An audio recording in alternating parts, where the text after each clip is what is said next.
Amasa in punidan chianga hinda damna hingpia mol tale chinglo bumpuma Bible study aban sunjom kya theidinga hingpui pa amasa perin mangpan thupina tamasata hen tole tami study ananga hitu tijau sia ahing pai bai ding igal dot jingu imang pa Jesu Christ min to zana chibai kai bola hi tu jing mong in zong late number som thum le lina tang khara pa som ni de ni tan to mi isur khom ding oi lai seng do ma sabai atupi mang pan ami te on khia hi abi melek masanga akimat sa aman adel do peisang lai David phanala bangchi lai po in mangpa kaphat dinga aphanna ka kamsunga den ding hi kahin na in mangpa suang dinga miki ngai ngiam ten tami azadi wa age pa ding hi o mangpa hingpa to inlen amin itoi sang khom ding hi mangpa ka hana tua chen aman ahing dong hi kazau na zo si akipat ahing hun kheta hi ama en un namayu ahing tang ding a tua chin namai jung ngai si ding hi tam mi gen the a kiko a mangpan azata hi alung kham na zo si a padin ahun dam ta hi ama zau mi te pen akim vel wa pan sol ta ten gya phol bolin aim kol wa amau te hun khia hi o mang pa hoi dan chi amun len en mong voyun ama mong mi te nuam sau hi no ami siang tho te o mang pa gingun ama ging mi te atasam ngai si hi humpi ba nei lu lai te atasam wa agil kya zel wa hinale mangpa suimi ten wang siloi mo atasam si hi kata te o hing peyun len kathu ngai hi un mangpa gin dan kang hil ding hi na lawa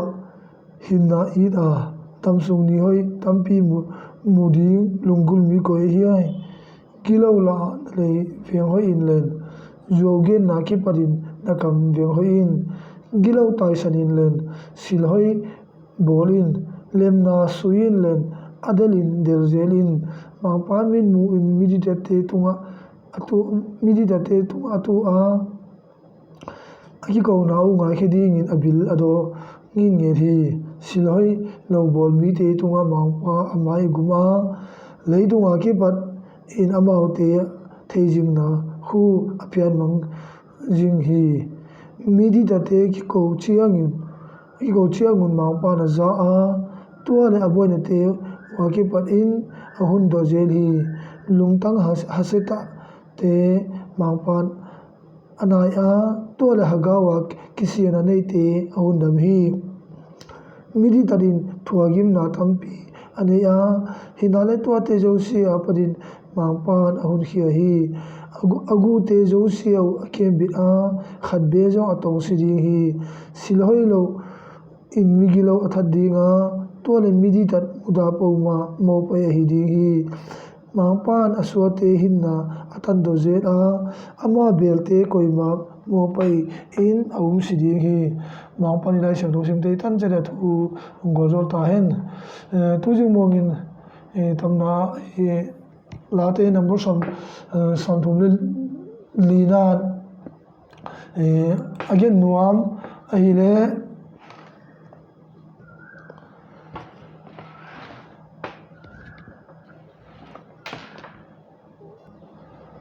pumpi aira mangpa phat jing ding che hi a tamile bol pan ham san na lian pi akhi pat in sil lam dang khat to hu hian na wangin mangpa phat hi tami te chi pan na pen tang to rin gen theina thua ging tu te zong mangpan hoina sinin thein mu thei hi dan hingjil khesa hi mangpa hoina zirin sin khia in tuami tunia izil khia dingo ging tu ten jong te ma pa te chi pan wanga tang to na gen theina ki thua thei hi dan te I thei ding wa mo ma hi tamna tang sagi na ra hi le ama zaumi de pe na kimve ro van sor siang ten gya pola boli da kolwa ama te hun khiau hi chi tamna van sor ta ten gya pol abo bolin im kwal chi hi a tamna van sor siang chi van sor siang chi ekibang a chi chiang in van tunga ummi te gen na idinga hi ama te khu ama te chi chiang a ithei ding pe van sor siang te gen na hi hundama mi te kem ding soltana sem dinga soltana sem ding hagau te hi wi chi hebrai bung kha tang som li na again to mi ki to pe ding in siam chil bu busam thum le ni na tang khara pa tang ni lem te ni na tang bung gup tang som le si na again pasian in van solta te khu ging tu te ta sa pum pi le hagau sian na la ki para ahing veng wi ding le pan pi tu ding in mo po na pi a hi ma so sang te na sa pen pasian mi te ta sa le hagawa pan pi a paimu a na bang ki ma ki thua pi ding le pan pi tu ding a pasian na mau te na sem ku mo po na ding a pi a hi a tam thu pha khu ging tu te a ding bo a ki koi hi ma so sang te na sem na pen mi zo sia hilowin mi piang tha te a ding bo hi piang tha lo te a ding hi khalo hi chi ye na hi tam na van so ta te to ki sai hi da ga e chin to ne khat ami ji au hin da du le an se bu hil chia le ko ura tami van sol ta ki chi pe hebrew ha in malak hi a greek ha genius ki chi a tami ti ya hian na hu thupa tu chi na hi van sol ta chi te hi le pasian thupo te a hi lo le le pasian suwa te chi na hi chin hebrai bung khan na tang som thum som ni again pasian in le ki siam pasangin amau te na bol ta hi chin job bung som thum le na tang som li le tang li le tang sagi na la te na mor za le som li le ge tang ni na ta le tang na korin khan na kolosa bung khan na tang som gum na again hi van so siang to ki sai achang sem ding in anoya invite am na tam pi gen thei ding oma hi jong le point li ka hing le khia hi khan na lai siang thowin van sol ta hoi lo chini again hi to te masangin van sol ta zo si an hoi siang wa asiang thowa ki bo a hiu hi siam jilbu bung khan na tang som tum la kan no detail na to van sol ta khin khaten setan to hingki job in pasian hingdo khom hi khelna angum a padin wana setanin adin mun ahina para pai khera ingo ki par amanu zui di van sol siang mo zai khang nei ta to te pen ama hutan na to setan nu zu in pasian do kho hi chin Ezekiel bung som ni le gian na tang som ni le som ne sagi som ni apa som ne sagi sima Peter ni na bung ni tang ni na sima zu bung khat tang gu sima ki hil na bung som ni tang kwai sima mathai bung li tang som na te na sin be a hi le ba so siang te khen khat pasian to teng khom lai amau te me ma pa se tan to na sem khom den ki pe te hi dalu again hi ani na lai siang thoin hoi tamma ma va so siang van lai siang thoin van sol ta hoi tam pi again ma van sol ta te thu mo atang thu chi dei ke kum pi te ni na khang bong som ni tang som le ko na late number som gule gya na tang som le sagi zale som le gya tang ni Daniel bu sagi tang ko apa tang som ki na bunga tang som na isim be ai la chang thu sunga van sort siang thu te van sort siang te tan chini chire athu history chiria ki yala la chang thu amin alolo van sort siang ni oma to te hi le khanna Mikael Daniel bung som ni tang khan na zu bung kha tang ko ki na bung ni bung som ni tang sagi na le Gabriel Daniel bung ko tang som ni khan na lu bung khat tang som ko le som ni gu chi te hi ama de ki jan an van so sian tam pi wa ma ki jan tom tom hi wa to te hi le a hi na u Mikael hu van so tang te mang pa makai pa hi chi zu bung khat chang ko na Thessalonica khan na bung li ta som ni gu na ge na Seraphim te bung gu chang khan na bung gu tang ni na cherubim Seraphim cherub chi te Ezekiel bung so tang khana pa tang thum amau te khu thune na le vai hom tu hi chin jong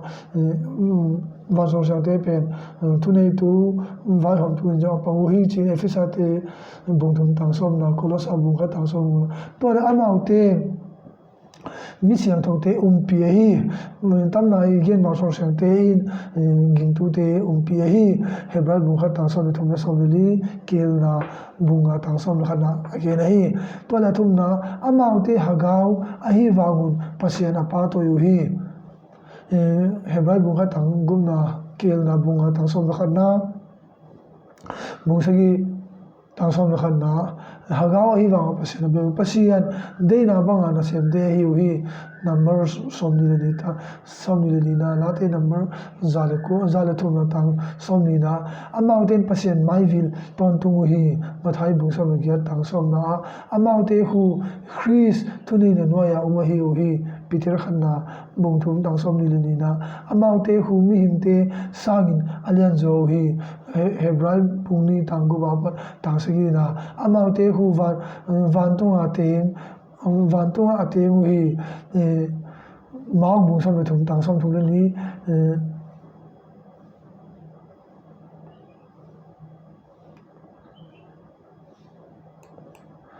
amau te si thei lo hi lu bung som ni tang som thum le li apa som thum le gu amau te bia ding hiloin an va so sa te bia ding hilo hi chin kolosa bung ni tang som again a kil na bung som no ko tang ko apa tang som again amau te hu mi hing me pwa in jong akilang thei hi chi Genesis siam chilbu bung som again na tang ni na tang som le gum na bung som no ko tang khat Hebrai bung som thum thum na ten again hi hun be ding a hing nai chiang in va so siang ten Mikael lam kai na se tan le lo te na sa tai na hing ki do di hi chin kel na bung som ni tang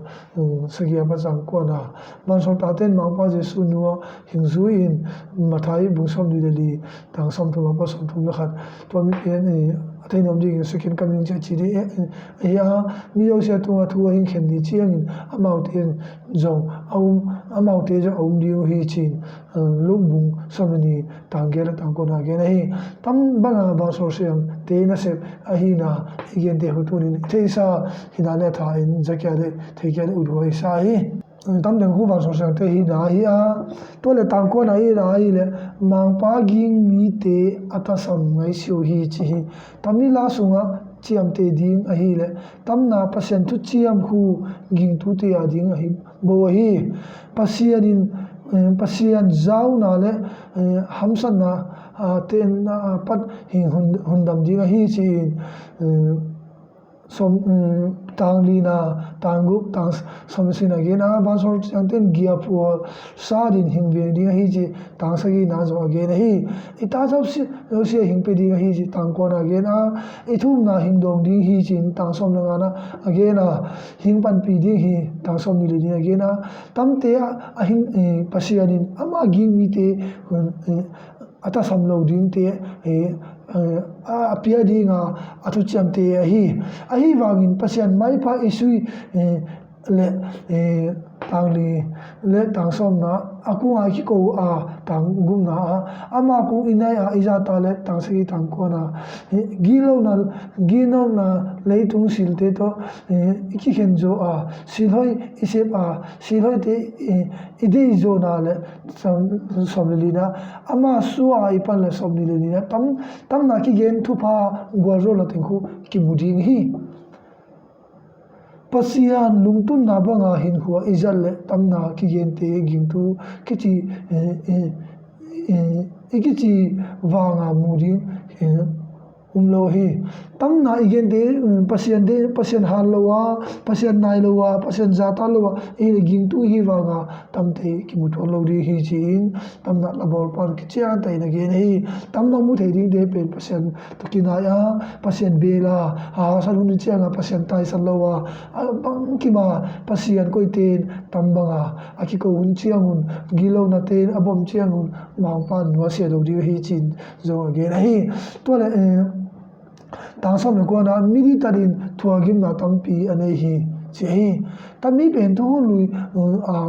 gorzol na le gausam na pen pasian thupia azuiti ading ai wangin mithudi tuta ten hasan na thua thei ve hi chinjong anage hi christian hi hasan na twalodi china hi thon si pasianin hasan na te to ding hing phal ve hi hi jong to te pen solta pol ra hi le korin lama ra hi le ke he pi na nang ding kiching hi chi atungan korin thon ni na bung som ni ra hi le lingum pen la khedi agel la in to ba to jong ke he pi na nga ding akining che chi ma banga ging tu ten jong hasan na ki tho thei ve hi chi ne ge nei hi jong le tam na gorzo na le hamsan na khu apei khom jing hi hebrai bung som la tang som to le thu mo apa som to le gia bung som ni tang apa tang som to isi ma le tu idam sungin gorzo na hamsan na gen thei na chi te pe ong jing ding hi chi thei le u thua isai tami to ki sai again dan chini anoya envai pasien gingta ditan na to hin injong hamsan na le thu ha na te panin thu gim na te ya ki panin suata di ki to allo hi mangja in pasien tunga ibit sem na dia ze na le borsian na hingtun jong hi the hi chin ki hel na bunga tang so na ge nei hasan na te to te hi igin na de them sem sem na ding pasien in jong hing to sa the hi ge te na in daniel te le me di pi ke pai ai zo ide chang amau tin jo hasan na to hi jong le amau te gin na aden na dinga pasien to ba te to sa so ana hi zo hi to le pasien ama vai hom sunga ilu thei na ding in hasan na tampi thu palga kai ding tu pia ahing ne hi chin na sa te bung so ni na tang som ni le ni na ki to pi ding korin thor khat bung som nga tang som no ko timothy thon ni na bung dum tang som ni isim be a hi le pasian bayam na sunga tami tamte thua pumpuma gal do wangam lu ding te hi dan again hi to la ni na midi tate thua na pen pasianin hamsan na ki pan aswata sad ding chi kilamen na jong hi ve hi isil to te apara pasianin swata na hin piding hi chi kilamen ve hi ama phal na sunga itua thua hi manin awang len na athupi na asilbol theina to ahing hun khidi hi chi hebrai som le khat tang som thum le nga pa som thum le sigi na sina tu gol zo na to hin kho tha mu na ding jong hi di hi chin ana ge na hi unaw te tam na para tami la te number som thum le li na so para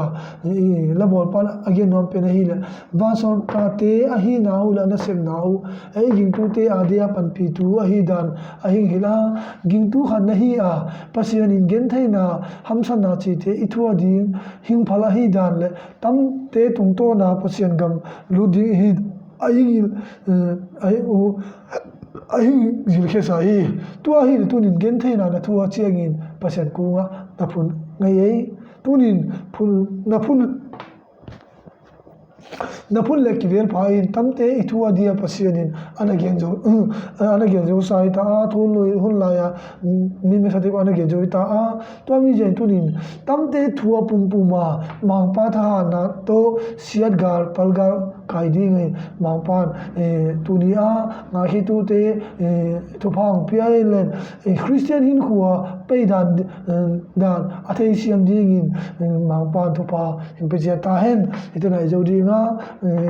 mang pa tuni a Christian hin khuwa hasan na te I thua ding ma hi a to mi te thua pum puma van kanan gam lu ding hi da te thei siama to bang te thua chiang a jong lung ke lawa apang jing ding avel vel mang pan to bang pe ta hen thum na ni wa mang pa ba sian lung da mung tu jing mong in na van sol ta te na sep da le hi na u le Christian hin khuwa hasan na te thua pum puma na van kho pi ju ding ka hi da no na lai sian thuna hin ge te ta te a thei siam ding in thu phang pi in len to mi thei siama na no zui ding in ta te hing ma pu in to mi hun chiang tha na hing pi in hing pan pi na ma thing no se lo ding in na pan pi na nga in kamang pa Jesus Christ na ko tung ding kain tu mo hi